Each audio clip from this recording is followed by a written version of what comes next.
Hi everyone, and welcome to Exploring the Build. If you just found this place, then welcome, and if you're returning, I'm glad to have you back.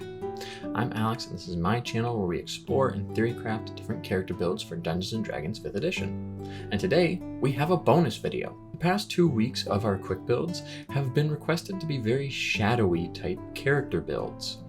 And before we move on to different types of quick builds that don't really have a shadow theme to revolve around, I wanted to put out this bonus video as a little bit of our last leg of shadowy character building before we move on.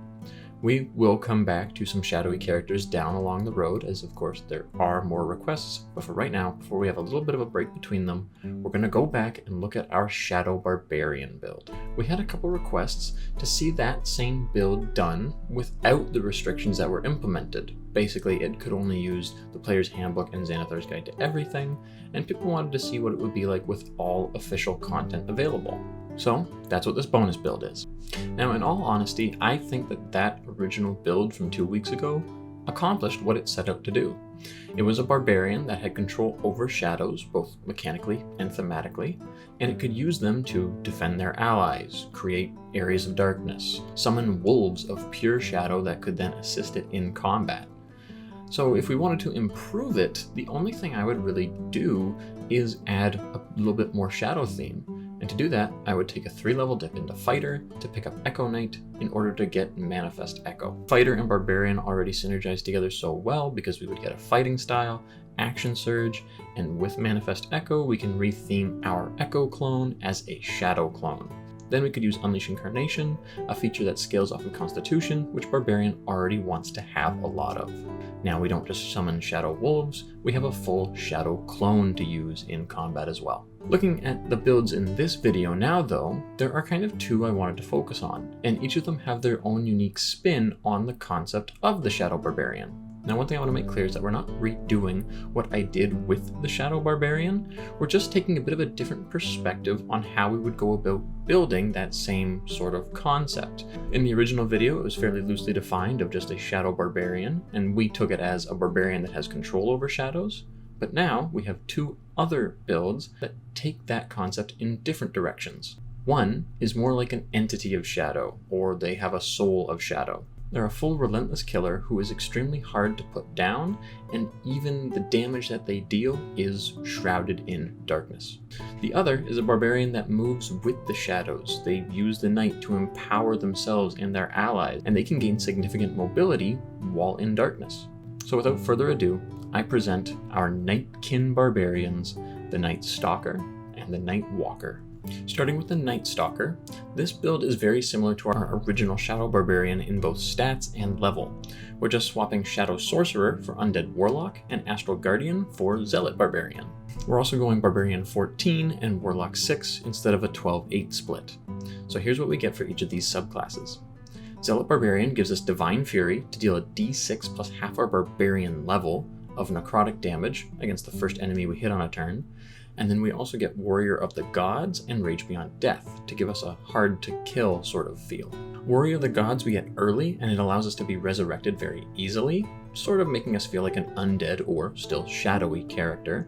And Rage Beyond Death is more of a capstone, but once we have it and we're raging, we're basically impossible to actually kill in combat. And that is awesome. We're going to pair that with Undead Warlock to give us Form of Dread, which is an ability that we can use while raging since it doesn't require concentration. And Form of Dread gives us a lot of extra bonuses that stack really well with Barbarian as a regular class.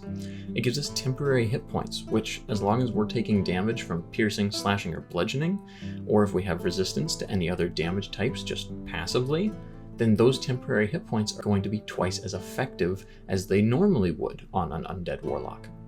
We also gain the ability to, when we hit a creature, cause them to make a saving throw to potentially become frightened from us for 1 round. and that just makes for a really terrifying frontline character. As a warlock as well, we can pick up Eldritch Smite if we went Pact of the Blade, and of course, because Smite is not casting a spell, it is able to be used while raging. Even though it's only a once per turn ability, Eldritch Smite is still worth it for some major burst damage, especially since our spell slots, which we only have 2 of, come back on a short rest, and they're automatically scaled to the highest level we can cast, which for us is 3rd level, which is 4d8 worth of force damage when we hit with Eldritch Smite. Finally, the other thing we get from being an Undead Warlock level 6 is Grave Touched. Grave Touched is interesting because what it does flat out is once per turn when we hit an enemy with an attack, we can turn that attack's damage into necrotic damage. It's worded a little weirdly, but I'm going to assume that all we're turning into necrotic damage is our weapon's damage. So if you grab a big great axe that deals a d12 slashing damage, now it's going to be a d12 necrotic damage. The reason that's important though is because if we have Form of Dread up, then once per turn we can also choose to deal an additional die of that necrotic damage that we swapped. So all of a sudden, instead of our great axe dealing 1d12, assuming it was just a regular great axe, it's now going to deal 2d12. All in all, in an ideal world, when we are max level and have all of the features and maybe pick up Great Weapon Master as well, we could deal 2d12 plus a d6 from Zealot Barbarian plus 4d8 from Eldritch Smite plus 21 points of damage from the modifiers like Great Weapon Master, Strength, Rage, and Divine Fury from Zealot Barbarian again, which adds up to 61.5 points of damage on average. Being able to actually deal necrotic damage on our attacks though, and turn our weapon into necrotic damage itself, really makes us feel like an actual shadowy entity. But also having on-demand temporary hit points, which we can add to ourselves while raging, and potentially applying the Frightened condition once per turn, also makes us a really tough frontline character. Overall, we are definitely reminiscent of an 80s slasher type character, like Jason Voorhees, Michael Myers, or anyone else that was meant to be an entity of shadow that wasn't completely normal. We are certainly the Nightstalker. The Nightwalker, on the other hand, does not use charisma at all. We're going to flip charisma for wisdom and go cleric instead. Specifically, yes, Twilight Cleric. With the Twilight Cleric, we will get the following. Twilight Sanctuary is their channel divinity, and it is one of the things that makes the Twilight Cleric feel more powerful. As an action, once we activate it, for 1 minute, within 30 feet of us, an aura appears of dim light.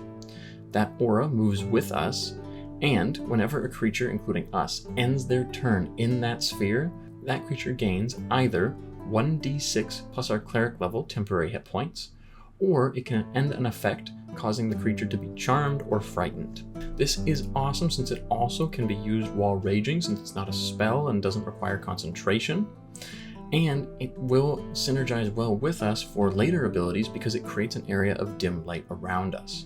Plus, once again, having temporary hit points as a barbarian is great for us because it can become twice as effective thanks to resistances. We also get Vigilant Blessing, which allows us to give a creature advantage on the next initiative check they make, and this is just going to be a support feature after we hit Barbarian 7, since we get Feral Instinct at Barbarian 7, and that lets us have advantage on initiative ourselves, so now we can just give another member of our party advantage on initiative. We have Eyes of the Night to give our party extra dark vision as well, which is awesome, and we have Step of the Night. Step of the Night is a bonus action, which is good for our action economy while raging, since we don't really have anything else to use just yet during our rage. And it gives us a flying speed for a minute, which again requires no concentration, so long as we're in dim light and darkness. Plus we can use the bonus action a number of times equal to our proficiency, so basically every time we rage, we can probably play it out so that we also get this flying speed. Now, the one reason I'm pointing out that these things don't have concentration is to keep in mind that there was actually a bit of clarification from Jeremy Crawford that says any feature that says concentrating as if it were a spell counts as being a spell for the purposes of concentration and likewise Barbarian Rage.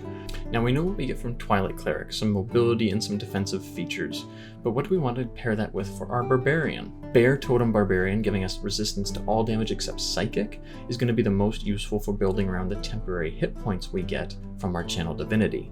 However, if you wanted to build around Step of the Night, you could pick Elk Totem or Eagle Totem. Elk Totem gives us an extra 15 feet of movement speed while we are raging, and Eagle Totem lets us dash as a bonus action. That means assuming we were a character with a base 30-foot movement speed, if we went Elk Totem, we could have a flying speed of 55 feet, or as an Eagle Totem, we could have a flying speed of 40 feet, but we could use a bonus action to dash as well. And both of those add a lot of mobility. It just depends on how likely you're going to be able to use your bonus action for something else. But those aren't the only options. Honestly, a lot of other barbarians have other fun abilities that can be reflavored to be shadowy in origin.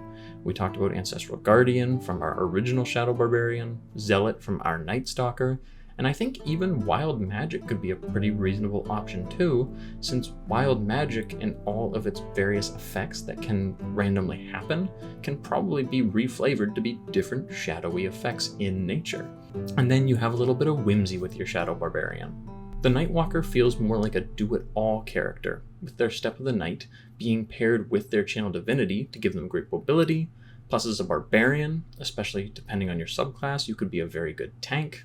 Plus, since we actually would have spell slots as our Nightwalker and can't use them while raging, we would be able to use them as out-of-combat utility, or we could cast them before we rage, or if we want to save a rage and use an actual concentration spell. We'd have so much more options that we would really push into a more utility-based barbarian, even though we're still a Shadow Barbarian at heart. Other than that, those are our two builds. They're just some quick bonus builds with potential options of how we could take the concept of a Shadow Barbarian. I still think our original Shadow Barbarian did a great job of being a barbarian that controls shadows, even if it isn't the most optimal build out there. But I think these builds show off how you can still grasp that concept of Shadow Barbarian and take it into a different perspective with all the features that are available to you across all sourcebooks. Let me know what you thought of these little extra quick builds, or what you would do to change or add to get closer to the theme of the Shadow Barbarian with access to all source books. Thank you so much for coming on the journey with me, and I hope to see you in the next one.